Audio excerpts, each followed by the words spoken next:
Hey guys, welcome back to my YouTube channel. ఇవాళైతే మనం అమ్మమ్మల నాటి శనగల రొట్టెలు ఎలా చేసుకోవాలో చూద్దాము.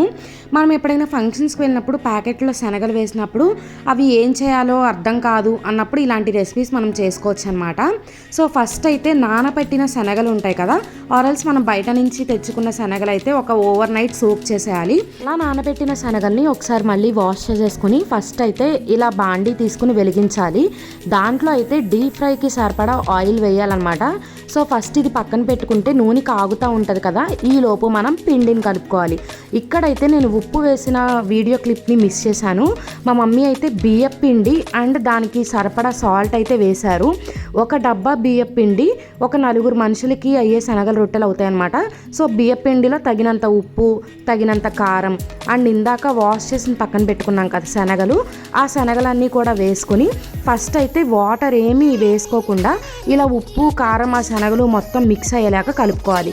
ఆ తర్వాత కొంచెం కొంచెంగా వాటర్ పోసుకోవాలి. సో ఇలా నేను వీడియోలో చూపించినట్టు కొంచెం కొంచెంగా మాత్రమే వాటర్ పోసుకొని కలుపుకుంటూ ఉండాలి. అప్పుడు పిండి పల్చగా అవ్వకుండా మనకి అర్థమవుతుంది కన్సిస్టెన్సీ ఎలా రావాలి అని.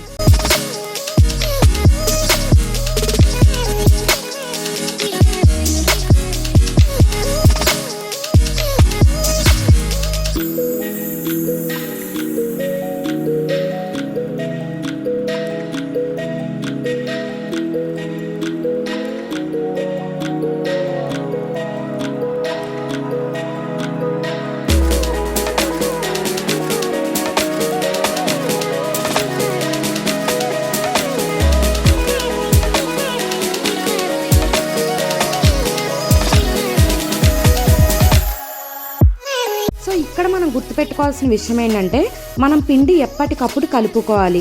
ఒకవేళ ముందే కలుపుకుంటే అది నానిపోద్ది కదా, అప్పుడు నూనె పీల్చేస్తుంది అండ్ రొట్టెలు కూడా సరిగ్గా రావన్నమాట.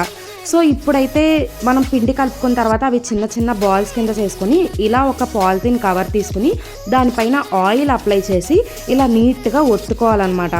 ఇలా ఒత్తిన తర్వాత గారికి పెట్టినట్టు మధ్యలో చిన్న హోల్ పెడితే మొత్తం బాగా ఏగుతుంది.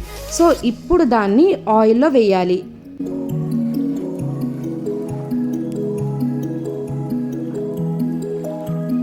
సో ఇలా దాన్ని మధ్య మధ్యలో తిప్పుకుంటూ కొంచెం ఆ బ్రౌనిష్ షేడ్కి మారుతుంది అన్నప్పుడు అది ఏగినట్టే అనమాట. ఇంకా దాన్ని తీసుకుని పక్కన పెట్టేసి సర్వ్ చేసుకుని తినేసేయడమే.